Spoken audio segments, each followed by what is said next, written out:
Happy to have you along, my fellow tech enthusiasts. I'm Sam Bushman, Jay Harrison with me. We keep an eye on tech so you don't have to. This broadcast is brought to you by NetworkProvidersInc.com. You've got a partner when it comes to tech, someone to take care of your security, someone to take care of your endpoints, someone to make sure you've got a help desk. We keep you on track when it comes to tech. NetworkProvidersInc.com. This broadcast is brought to you by NPI Tech Guys. That's the website for the podcast, npitechguys.com. Hi, Jay. Hey, Sam. How are you doing? I'm doing fantastic, sir. Every day just becomes a better tech day all the time. That's great. You want to know why? Why? Do tell. Because tech does more for us every day, all the time. The question is, when does it do too much, Jay? Yeah. I'll tell you when it does too much is when it starts doing things that I don't want done. Do you have an AI agent working on your behalf, Sam, that goes out in the weeds? I have bunches of AI agents on my behalf going out in the weeds. Some of them are human and some of them are true AI. Oh, man. When people think they know about tech and they really don't, they're kind of on artificial intelligence, Jay. Yeah, that's true. We have a lot of artificial intelligence out there, even before OpenAI. All right. Let me understand this. 15 billion miles. Is that what this thing says? Yeah. So I saw this meme today. 15 billion miles. What? I don't even understand that, Jay. And it's Voyager 1, right? Is still out there. It's now 15 billion miles from Earth. How do they know? It's still out, well, because they can talk to it, and they know where it's at, trajectory, and it's communicating its position and stuff. And it is still operating. Jay? Listen to this, though, Sam. 69 kilobytes of memory on an 8-track tape and 1977 Fortran code on that 69 kilobytes. Isn't that amazing? Are you believing that it still runs and still works and stuff? Yeah, I do. Do you not? No. All right. That's going to be hard to combat. So let me ask you a question. It's on an 8-track tape? Yeah, I think that's how the memory is. I understand. So you're telling me that when did this thing roll out? 1977. Okay, so 87, 97, 107, 117, almost 50 years. Does the tape run? Like, is it mechanical? If the tape runs, the tape hasn't snapped or broke or snagged or... I mean, whenever I had 8 tracks, Jay, it did happen quite a bit. Those suckers running, Yeah. No, I don't know the inner workings. In space, you have no drag on the tape. It's all good. It's all different, right? Yeah, it's frictionless. Yeah. There you go. But pretty amazing, I think. If a friction machine becomes frictionless, what happens? It lasts 50 years. Then I don't know. Anyway, I don't know if it's true or not. I don't want to put this out that I don't believe it's true. I don't know if it's true or not. It just seems to be very strange because in my world, and I was a little kid using 8 tracks, and I'm telling you, 8 tracks and cassettes, and the tapes just don't last. They stretch, they get warped. So if it's data that's on that tape and the tape stretches, can it read the data? I don't know. I'm just saying it's very interesting to say the least. I think anytime you have an appliance or a spacecraft or anything, a car, anything that can last 50 years, that's impressive, though. Yeah. Now, they got 1977 Fortran code on that thing?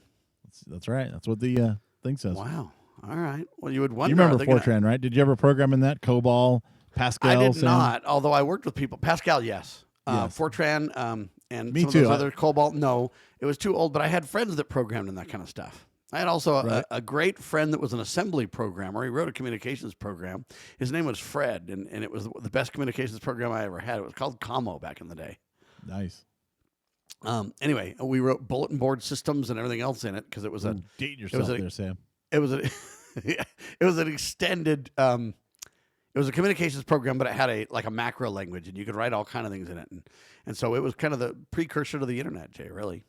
Yeah, bulletin board systems were. I remember dialing up to them.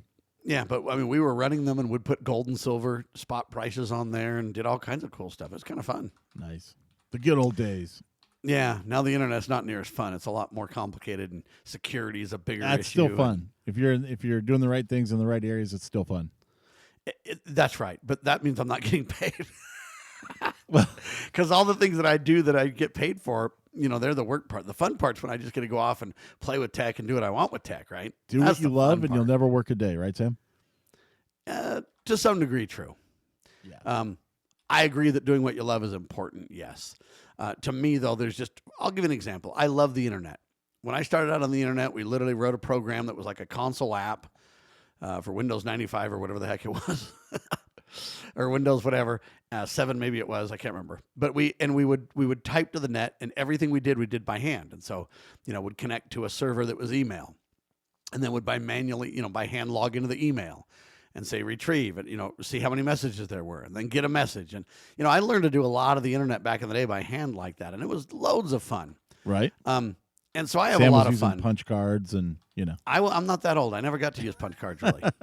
However, I have the equivalent of a punch card story for you that I think is worthy. Okay. So I don't know how many people know I'm a totally blind person, so I use a screen reader and it talks. And all you do is take an average, normal, regular computer and you install a sound card in it, and then you install software called a screen reader, and the software uses the sound card to talk and speak to you. And so it reads different things on my screen and all that kind of stuff. Anyway, right now I can read the controls on a screen. If you hit a list box, it says list box. And then it will tell you how many items are in the list and what they are. If you tab, it'll say edit box and you can type, or it'll say read only edit box. And that means it's got data in it, but you can't type in it because it's read only. And it'll explain all these different controls to you. And you have different, parts of the screen. If I'm in a checkbox and I up and down arrow, it lets me know what I can check or uncheck or whatever. And when I started in computing, they didn't have all that capability. And all it would do is you'd hit a hotkey and it would read the whole screen to you. The whole thing. And so every time I'd make a change, I'd have to read the whole screen. Now, that doesn't mean I couldn't type a letter and then read it after. It just means that if I needed to, check something or confirm something, then I'd have to read the whole screen to verify that it was accomplished right, or before I chose save or whatever. And so even though that's not punch card identical, it's very similar in the nature that everything you did, you had to go. I mean, when the punch card days, you had to go back, get in line, and start over and try to run your deal again. Yeah, no doubt. And reading your screens, just all you had was a command to read the whole screen, was kind of like that, Jay. It really was. It was pretty similar. I bet. And so I don't have the exact parody of that because I'm not that old. But I do have an equivalent reality that kind of makes me go, yeah, well, and that stuff's fun, though. You get all excited, want to run your program. I'd get excited that I could, make this happen on the computer and then read the whole screen. It's like, yes, I got it. It's great. Right. So I agree that tech is fun. Tech is unique. What takes the fun out of tech for me is deadlines and modern day hackers and, black hat bad people that want to just destroy and take down and infect, and that stuff just bugs. It's like, come on, why don't we all work towards making a better computing world, better internet, better communications, better AI? Why don't we just lift all boats, baby? That's all I'm trying to say. All right, OpenAI's in the mix. They're signing a big deal. We'll tell you all about it in seconds.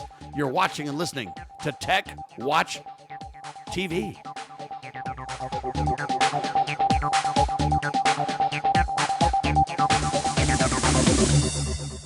All right, back with you live, Jay and Sam talking tech, as always. So Jeff Bezos, is he taking his 8-track tape with him, Jay? I don't know. I doubt it. Okay.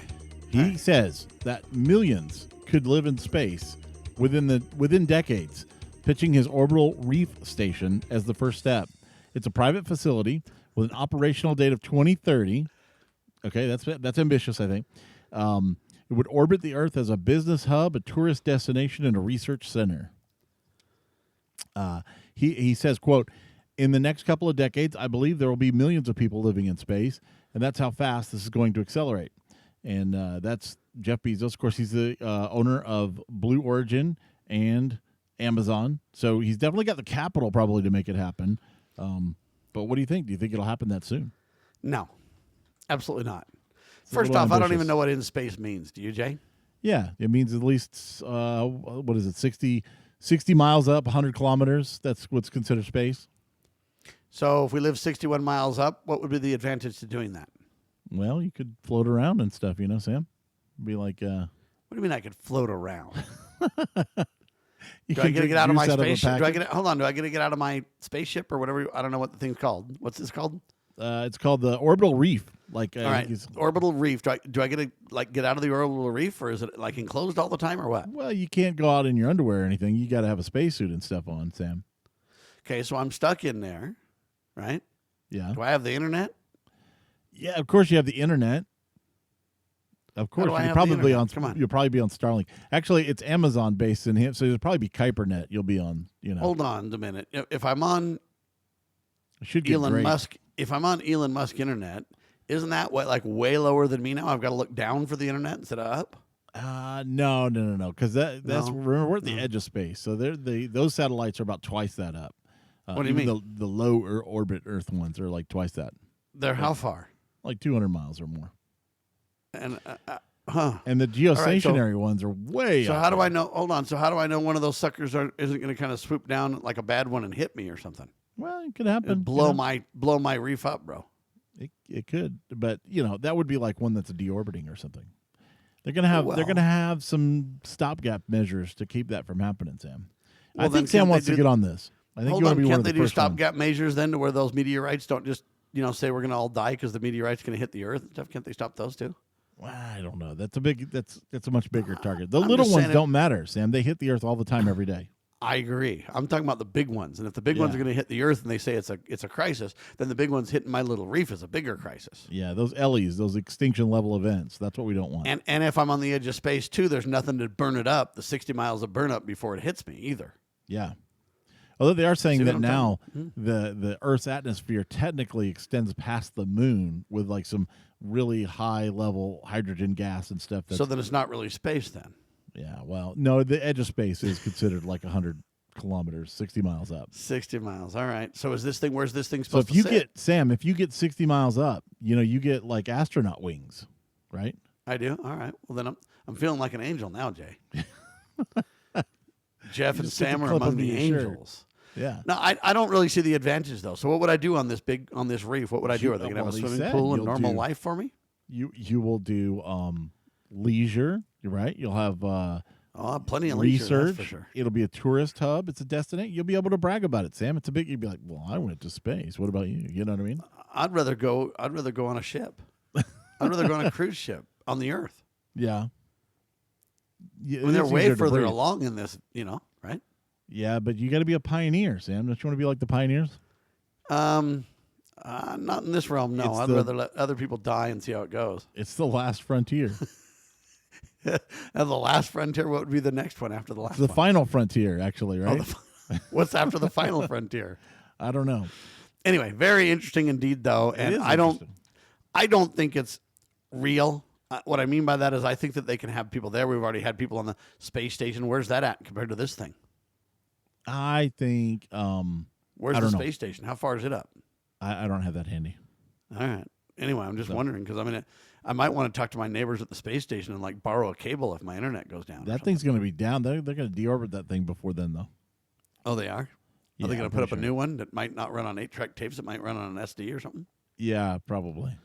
It'll run on cassettes and VHS. It's going to be upgraded. I to just modern. find this just so strange. It's hard to have these conversations in a real sense. I don't mean to mock Jeff Bezos and others. I do really support the pioneering efforts. I really do support the advancement in technologies and capabilities. I celebrate all that. I'm just saying when he says, I believe there'll be millions of people in space in the next couple of decades. I don't know what a couple of decades is like 20 years, right? Yeah. And I'm just saying, think about when the iPhone came out till now. And that stupid Siri can't even give me the time of day hardly, Jay. Right. But yet they're going to advance this thing that far, that fast, that, Siri when I was a knows little some kid, stuff. I was like 7 or 8, and they were like, hey, man, we're going to get video Hey phones Siri, pretty how soon. high is the ISS? All right, See how if it far is knows. the International Space Station? We're going to find that out. 254 miles. Okay, so this thing's way low. Yeah. I mean, buddy, you're not going to borrow sugar Well, from no. the neighbors You asked what anytime the edge soon. of space is. That's what I'm saying. It probably may be in that range. It's like 200 and something miles. But I'm saying that the edge of All space right. is considered 60 miles. All right, well, your ability to rope the moon will be a little easier. Because Yeah, you'll be well. a couple 100 miles closer. You'll still be thousands and yeah. hundreds A long of way. thousands of miles away, but hey, who's counting? Right. Anyway, I just find it very interesting. I'd rather be involved in this Australian project personally than I would the Jeff Bezos project, Jay. Well, this Australian project is pretty fascinating. Some researchers have developed a roof coating that reflects 97% of sunlight. And because it's colder, it actually lowers the temperature. It pulls water from the air.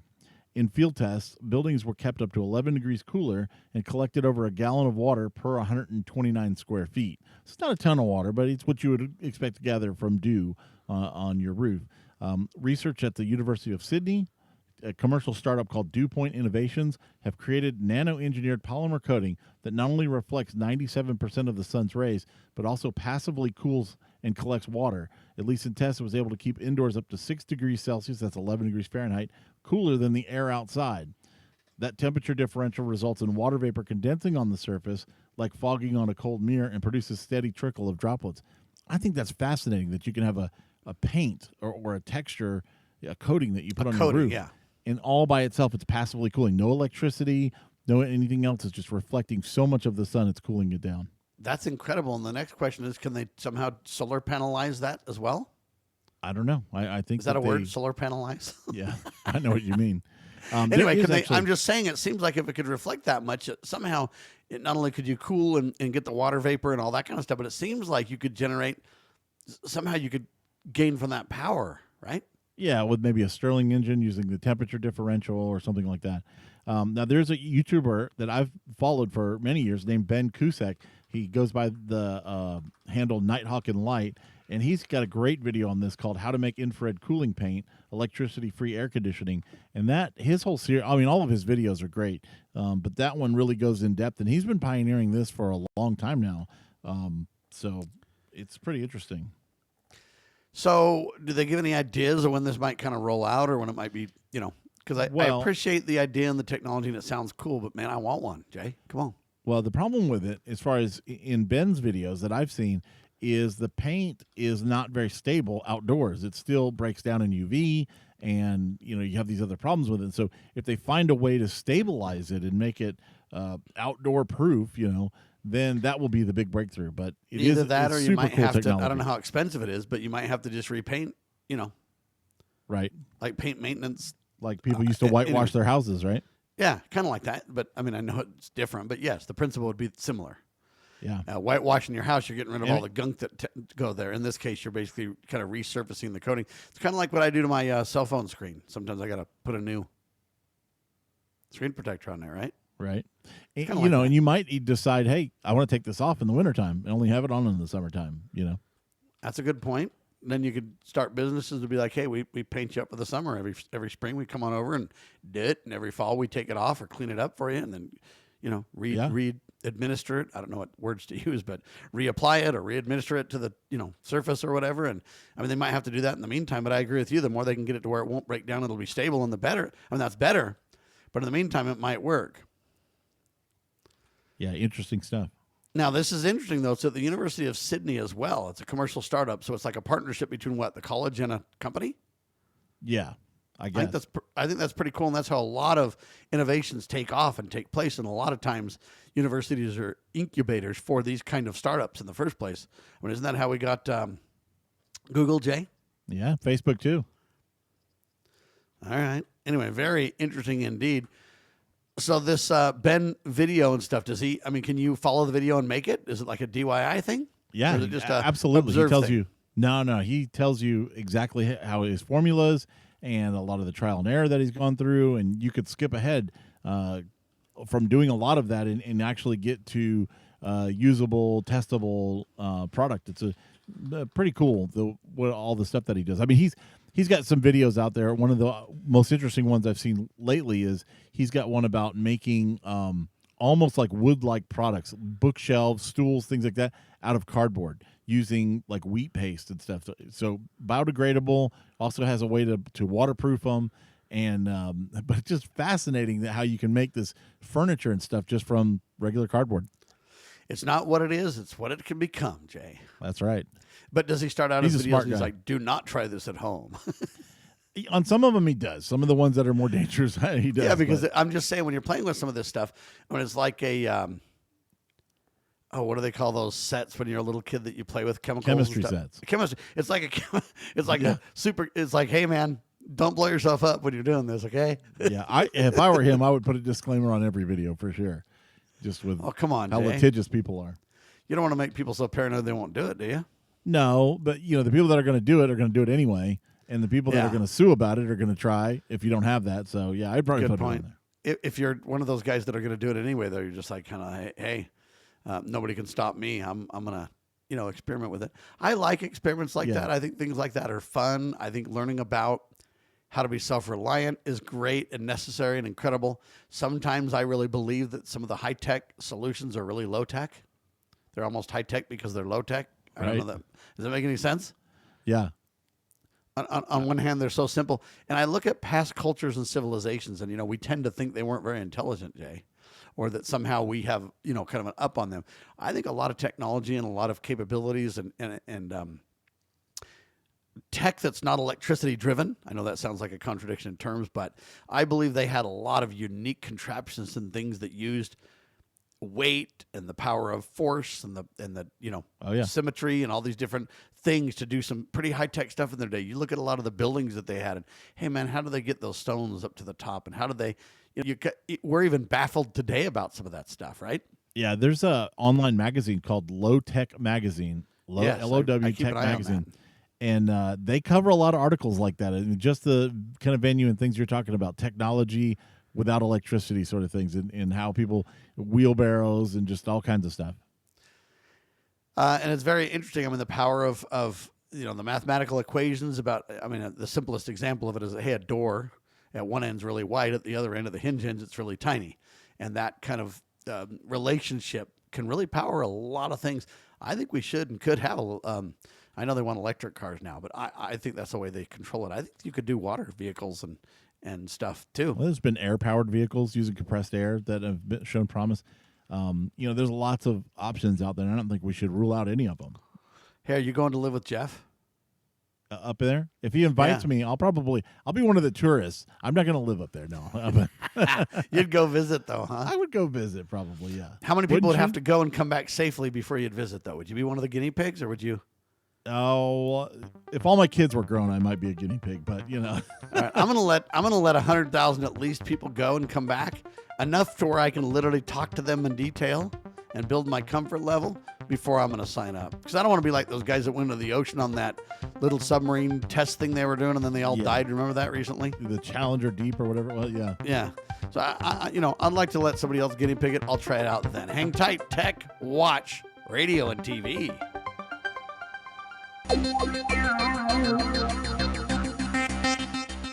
TechWatch Radio, brought to you by NetworkProvidersInc.com. If you want to check out the podcast site, NPITechGuys.com. Great news, great tech, TV, radio, and more. Now, when I was a kid, they used to say Ford was found on road dead, Jay. Yeah. What was the one for Chevy? Did they have an acronym for that, too? No. I just remember that. I remember when I was a little kid, my uncles would say, "What do you got?" He's like, "A Ford." And somebody like, "Found on road dead, huh?" I do remember that. I remember they had ones for a lot of the makes, but that's the only one that stuck with me was the Ford one. Well, there are some Fords that are found on road dead, Jay. Yeah. There's so Ford, Toyota, and Kia and Hyundai are all reporting major drops in electric vehicle sales last month after the federal EV initiatives ended. Ford reported a 25% drop in October compared to last year. Toyota said it sold only 18 units of its BZ electric car, down from 1,401 units a year earlier than that. So that incentive program must have been driving a lot of electric vehicles. Well, and that's kind of the problem, is that do we really need that incentive if they're as good as they say? Jay, you don't need an incentive. If you build a better mousetrap or build a better path to someone's door, people just jump to it. And the fact that people aren't willing to without gargantuan subsidies or whatever pressure or tax just tells me, look, is it a better deal? And I don't think so. I think that's really the problem, right? Yeah, and I don't know. I mean, I guess, do you have to I've never bought an electric vehicle, so I don't know. Do you have to itemize your taxes in order to take advantage of one of these subsidies? I just don't know. Tax breaks, or that also seems like it'd be a hurdle. Like, I don't know how much that would be valuable to like the average person, but I don't know. Well, they say it's, thousands of dollars in tax incentives or government subsidies or whatever else. And I'm glad they're stopped. And I'm glad that, people are starting to see the reality. The problem is a lot of these companies got subsidies separate from the subsidies that you get. So you get a subsidy to buy one of these things. They're getting subsidies to build some of these things, right? Yeah, that's right. You're getting it on both ends, and or the companies are. And so there's incentive on both sides. And that can make a big difference. I think electric cars are smart. I think that in some instances where your commute makes sense, they could actually be very valuable. Another reason, if you have an employer that lets you plug in while you're at work, so you're basically getting free gas, to run your. There's lots of scenarios where they could make sense, but there's also a lot of scenarios, especially in rural America, where they just don't make sense. Well, and my response is this. I don't have a problem. I'm not here to debate technologies and say this technology is great, this is horrible. This computer is great, this one's horrible. I'm here to look at it and say, look, what's your use case? Yeah. And whatever your use case is, I want to find the best fit, best solution for your given use case. I want to do that every time, right? And so, you know what? If an electric vehicle makes sense, I don't have a problem with it. My problem with it is that when we want to manipulate the playing field to pretend something's better than it is or whatever. For example, without the solar panel subsidies, solar panels aren't as good of a deal as people think they are either. Yeah, there's a lot of people out there kind of getting people upside down in their house, and there's a lot of issues with some of the solar sellers that are out there right now too. Well, and they want you to believe those panels will just last forever. Look, they're not mechanical. They're not only moving parts that last forever, which really isn't true. There's components that can break in them. There's all kinds of things. Yeah, hail just can like bust anything them. else in this world, they take maintenance, Jay. Absolutely, and they can get damaged from storms, and a lot of people now in real estate, I've seen where solar panels on your house, especially if they're under some kind of a lease agreement or whatever, they can be seen as a detriment and not the improvement or the addition to the sale price of the house that you thought they might have given you originally. Well, so that's that, and I love innovative new technologies, but the wind technologies and some of the solar stuff and some of the electric vehicles, some of the things that we're embracing that we call quote new energy, it's got a downside that people just simply don't want to talk about, but they need to. What do you do with that? How much of an environmental hit is it to develop a solar panel or to develop an electric vehicle compared to a normal combustion engine? How about disposing of that? How about dealing with it, like these electric cars when there's a crash? I mean, some of them get so hot they can't even put the fire out. They just have to wait. Yeah. I'm just saying some of those safety concerns and some of those environmental impacts we pretend don't exist because we like to think it's new and innovative and great. It's like the zero emissions that people claim or the zero whatever. They're just buying it with carbon credits. It's just a game. It's trickery almost. Yeah. And that's kind of my problem with a lot of this is when it's real and it's really a better mousetrap, when it's a great use case, I'm all for it. When it takes subsidies or manipulations from all sides of the discussion to make the point, then I kind of go, not so much. Yeah, although I do like the tech. I've always loved solar panel, wind power, hydro, all that stuff. I like the off-grid stuff. I find it fascinating. I do want it to make sense in a real, unmanipulated market because I think that there are places where it really does, and those we should be taking advantage of for sure.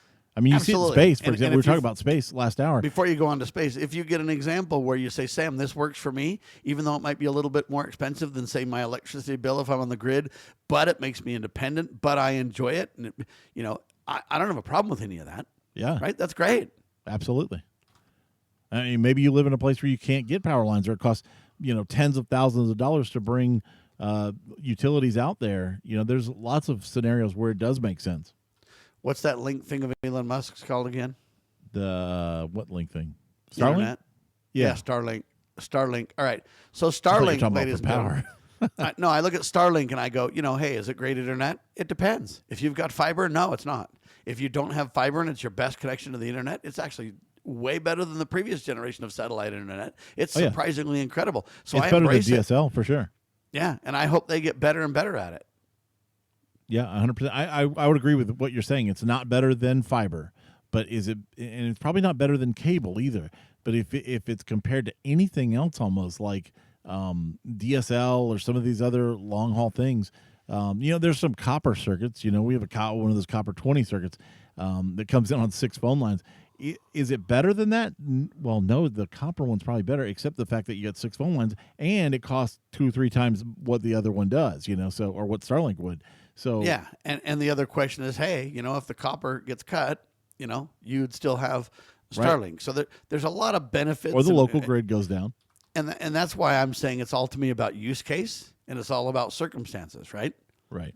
I'm not saying there's no value to solar panels. I'm just telling you to put them on everybody's roof at government subsidy doesn't make sense. I'm not against electric vehicles, but I'll give you an example. They say production of the Ford Lightning has been halted due to an aluminum shortage, Jay.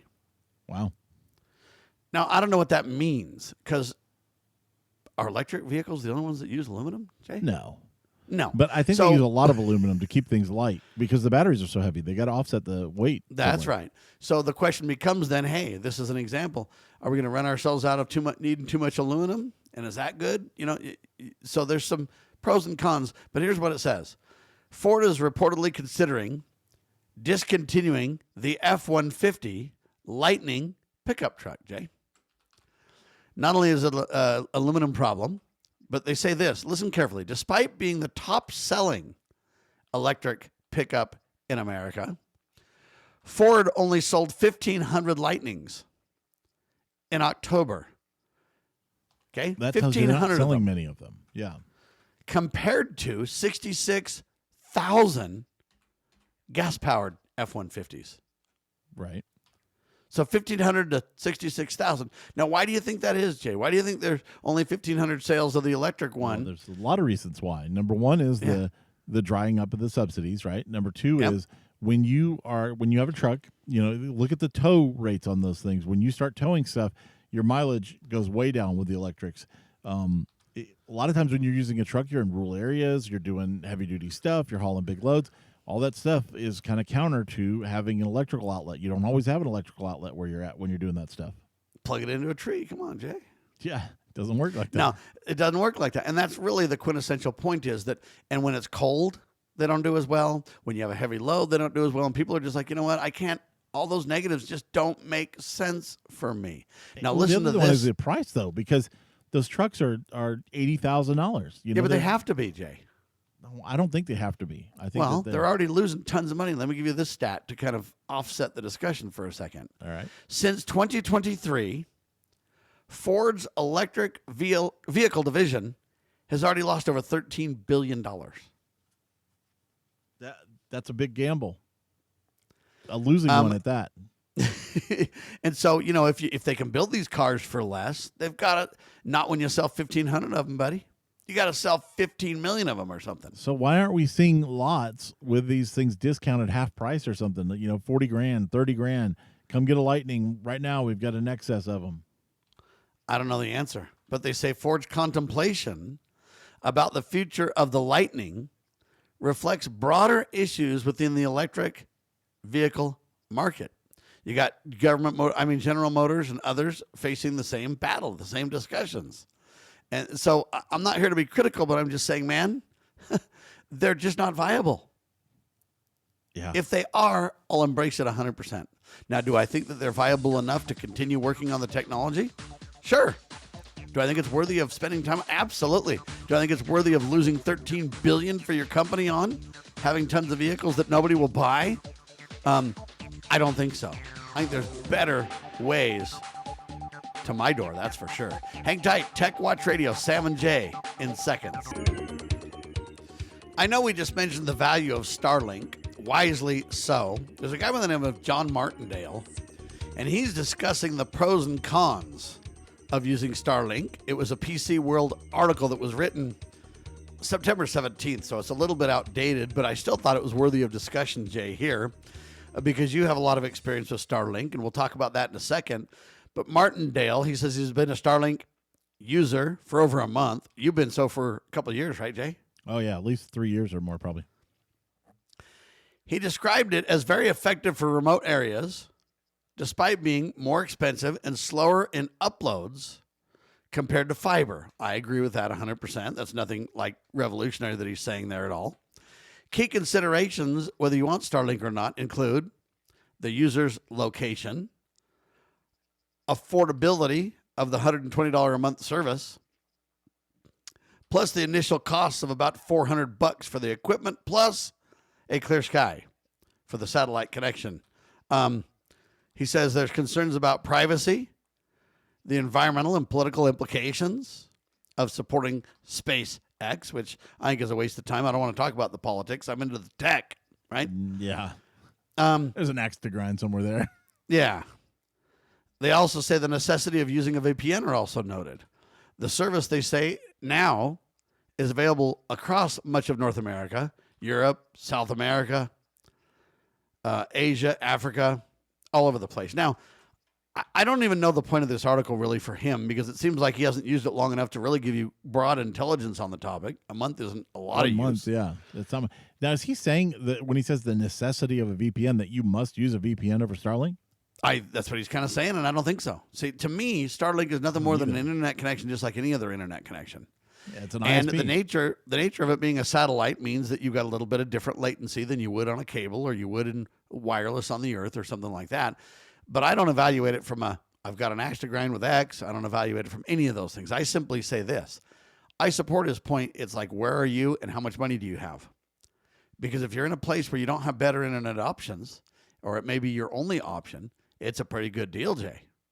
I agree. I would even submit to say that Starlink has really rolled out real broadband bandwidth to rural areas more so than almost any of these other even government things. I mean, look at the huge thing with rural broadband that they threw billions of dollars at and never even went anywhere. Right? Oh, yeah. So it's tremendous what's being done. I would just give a kudos to Elon Musk for developing Starlink in the first place. I think it's come a long way. I think it's becoming more and more stable every day. I think it's they're giving you more for less all the time.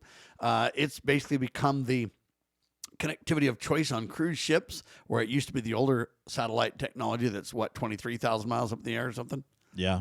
Okay. And so it's way better than that. And so it's come a long way, baby, is what I would say. And I would say if you have a better connection like fiber, by all means. But if you don't, it's incredible. How about your 3-year usage? What would be the pros and cons or whatever that you might give, Jay? Well, I would say that it's a great residential option. It is a little bit pricey, and you said more for less. They kind of been giving more for more because they have raised the price a couple of times. I think I started out at like 80, then it went to 100, now it's 120. Yeah, but more for less doesn't always mean less dollars, though. Yeah, if I get twice as much for 10% more money, I'm getting more for less, right? That's true. That is true. So I think it's really good for that. It's great for residential. If you're I've done phone calls and stuff over it. And generally that's good, but if you don't have perfect clear view of the sky, or you have some dropouts sometimes, we've even tried to do radio on it before, and it just had too many intermittent dropouts to really make it viable for that. Gamers will find the same thing. It's good, and it does have low latency. You'll get latency in the 30s and 40 milliseconds, but if you have a dropout for 10 seconds, that's comparable to your average wireless connection a lot of times now too. Yeah, I would say it's very comparable to that. Now, if you're on fiber or something, you might be getting 10 or 15. Yeah, I know, but I'm talking about wireless, kind of, it's like it takes a radio up on a roof with an antenna point, whatever you want to call it, wireless. It's about equivalent to that. And I'd say it's been rock solid. I mean, I've never had any problems. Never replaced a component with it. It has a little bit of quirks. Like it used to be, and I don't know if it's still this way. I think they firmware updated this. But to reset the router, what you would do is power cycle it 3 times. Well, out in the rural area where I live, sometimes the power flickers, and sometimes that could reset the whole router when you do that. So I ended up giving up like custom naming it. I just leave it on the Starlink open. I mean, I'm so far out in the country, I don't have people like slurping off my Wi-Fi. But there's a few things like that. You just don't know, Jay. Maybe so, but with its quirks and everything else, I've kept it though because I still think it's worth it. It's incredibly good backup option because as long as you have power, you've got the internet. It doesn't matter what's happened: earthquakes, cables cut, trees down. And even though it's not super portable, because you don't have the super portable one, I know there's one that goes on RVs and stuff like that. You don't have that, but you can still take it. You can still take it and set it up somewhere though, and use it elsewhere too if you had to. Yeah, I have both. I have the main one that I use all the time. The smaller one. I had it. It has like a 50 gigabyte limit on it. You can use it wherever you want. You put it to sleep, sort of. It's like you have to suspend it. It costs $5 a month to keep it, and I've been keeping that just as another backup to use if I need a second site or I need whatever else. But yeah, I think it's worth the money. So I like it. We have several connections because everything we do is internet connected. And you got to have connectivity. You're just out in the weeds. Amen. All right. So OpenAI's in the news, Jay. They're partnering up. Yeah, so what's interesting is OpenAI has signed a deal to buy $38 billion worth of capacity from Amazon Web Services. It's the first contract with the leader in cloud infrastructure and a sign that its reliance on Microsoft Cloud is waning. So we're seeing a little bit of shift there, even though, surprisingly, Amazon Web Services had some issues recently Yeah. in the news, but they're saying, hey, we're going to double down on this. $38 billion is a pretty serious vote of confidence for AWS, I think. It's not near the $1 trillion Elon Musk is getting in his pay package, but it's close, right? No, that's true. Elon Musk pay It's package. not close. That's a I'm different just story. joking. That's only if they hit all their target things will he get that. But Which they won't. But I mean, even if you just tell me, oh, Sam, we promised you we'll give you $1 trillion. Meet all your marks. We're only going to give you $729 billion, Sam. Dang So, it. You better start pinching pennies now. Horrible. Anyway, very interesting, but I think it's a smart move by OpenAI. I think that they're going to start to really put their eggs in the baskets of a bunch of large providers. I think they're diversifying, yeah. Microsoft, Amazon, who else, Jay? Well, those are the big players. Google, though, I think is in that Google, yeah. sphere too. So, yeah. I don't know if the Facebook, what's that thing called? Meta? Yeah, Meta.